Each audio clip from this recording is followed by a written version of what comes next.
I am a huge Tyler the Creator fan. He was really the first artist to open my eyes to the world of music. He was my first concert. He made the first album that I stayed up to listen to on release. And now he made the first album I ever woke up to listen to on release. Chromakopia is the 8th album from Tyler the Creator. While it's sonically retrospective, it pushes forward lyrically, with the instrumentals almost feeling like a more polished version of what was heard on Cherry Bomb in 2015. But as seen in the Sorry Not Sorry music video where he kills all his past personas, this album kind of drops the facade of a character and is really just Tyler pouring his heart out and just putting everything on the table. With this honesty, there's obviously a broad amount of themes examined, but one of the most common ones seen on the album is Tyler talking about his conflicting feelings with fatherhood, as he grew up with a single mother, and then also he had like a pregnancy scare with a girl. You can see this on the tracks Like Him and also Hey Jane, but Hey Jane is the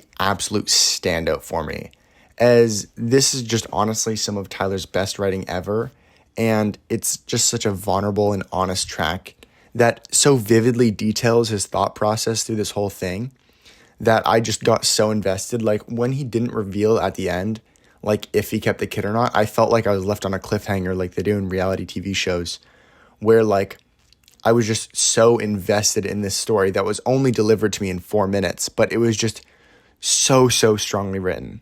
A track like Hey Jane really is a great representation of this shift Tyler made on this album, where previously, ever since probably basically Wolf, he's had a very heavy focus on this overarching story and atmosphere, but here that isn't really present, and he focuses more on just making it like more of an outlet for himself. It seems like more of a personal diary. This doesn't make Chromakopia bad in any sense, just extremely different from what he typically does. I think a good way to explain it is looking at Wolf to Call Me If You Get Lost as more like novels, and then Chromakopia feels a lot more like a memoir. On the topic of the atmosphere, this album's atmosphere I don't really feel like matches what's happening in the lyrical themes. Unlike a lot of his other albums, like I feel like Call Me If You Get Lost has this very like luxurious, braggadocious kind of like visually, and then also portrays that in the lyrics of the album. But here I feel like there's this very militaristic vibe, and then in the music he's just all getting very personal, like talking about pregnancy scares and his upbringing and all this stuff, and I don't really see how that reflects in the music. And that's fine. I feel like it does reflect in the production somewhat, but it's just, once again, as I was saying earlier, not very typical of Tyler. And with that, I feel I can draw back to Cherry Bomb again, where with Cherry Bomb, he once again like had this specific vibe cultivated for it, but the lyrical themes didn't exactly match that super strongly. Like, he's fucking go-karting around in like a stupid mask in Cherry Bomb, and then he's like talking about nothing to do with go-karting or anything like that. So yeah, I don't know. I think there's a lot of similarities between those two albums. Like, even on Cherry Bomb, he talked about like years later that it felt like when he's making that album, he's going through like a second puberty where like he was really growing up and becoming an adult.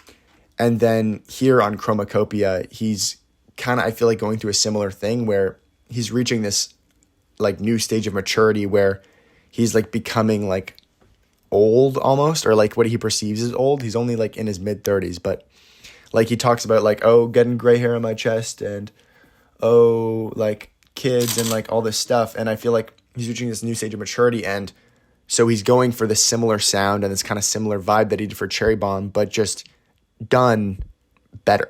So I think that this album being made at a very transitional point in Tyler's life really reflects in not only the lyrics, but just sonically too. Now to actually discuss the production of this album. Simply put, I feel that it's absolutely beautiful at moments. Well, it can also be necessarily straightforward. The opening track, for example, Saint Chroma, is jaw-droppingly stunning and has never failed to blow me away. Like, I've listened to it probably over 20 times now. And I feel like it really competes with Igor's theme for one of Tyler's best opening tracks. But then you have tracks like Hey Jane, which have these very simple, straightforward instrumentals that are very, very repetitive and act as simply functional in my mind. And I think that's okay, and maybe even good, Because as I was saying before, this album isn't about creating this big world with these huge sounds that are out of this world. It's really about Tyler kind of pouring his honest heart out on these, like, just kind of more low-key tracks. And he kind of forces you to pay attention to the lyrics with these very minimalist instrumentals. But this album isn't entirely heartfelt melancholy. There are also some absolute bangers on this record, like Rah Tah Tah, I Killed You, Judge Judy, Sticky, Balloon, and the second half of St. Chroma. And I've got to say that Rah Tah Tah, I fucking can't say that name. I've got to say that Rah Tah Tah and the second half of St. Chroma, like, are undeniably cherry bomb tracks, if you get what I mean. Like, the production, even, like, the amount of confidence in his delivery very much just feels so reminiscent of Cherry Bomb in so many ways. Just like the rising synths on St. Chroma is something that you hear on Cherry Bomb all the time. And it's really this combination of this super in-your-face production along with this in-your-face delivery that really makes something like Rah Tah Tah feel like something that totally could have been on Cherry Bomb. Then to talk about some of the other bangers off the album, I feel like Balloons by Doechii is just such an interesting track. It feels like such an oddity in the discography of Tyler, the Creator, as the beat, like, is almost a jerk beat, but it's, like, way too polished to be a jerk beat, and it kind of has these, like, very Tyler, the Creator chords and all this crazy shit, but, like, fundamentally, it is a jerk beat. Like, if you just had that, like, beginning melody and that percussion, it would essentially be a jerk song, which just, like, really threw me off. Not like, oh, it was bad, but I just, not something I ever expected from Tyler. Like, I could totally hear Xavier So Based on this track. And initially when it started playing, I was confused and thought I had, like, fucked up, like I was on shuffle or something. It started playing some random shit. But it is on the album and it works too. Just this unconventional melody and the way this percussion progresses just makes it sound like not a Tyler song, but it works really well. And I also love the Doechii feature on here. I think I really need to check out her solo music. And the features in general on this album are phenomenal. You've got Daniel Caesar on that chorus on St. Chroma, which is just fucking blows me away every time. Beautiful shit. And then you have, who else is on there? There's a lot of female rappers on here. And I think they all do amazing. Like, there's not a feature on here I'm like, this shouldn't be here.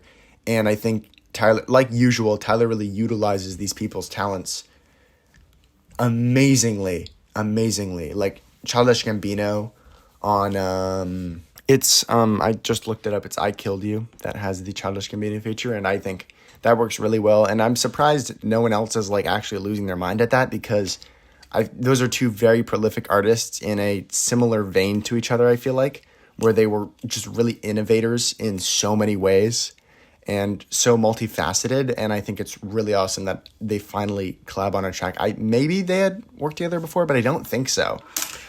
But yeah, I love this album in so many ways. The last track I want to talk about is the closing track, which really feels like the closing track. It feels like the end credits to Chromakopia.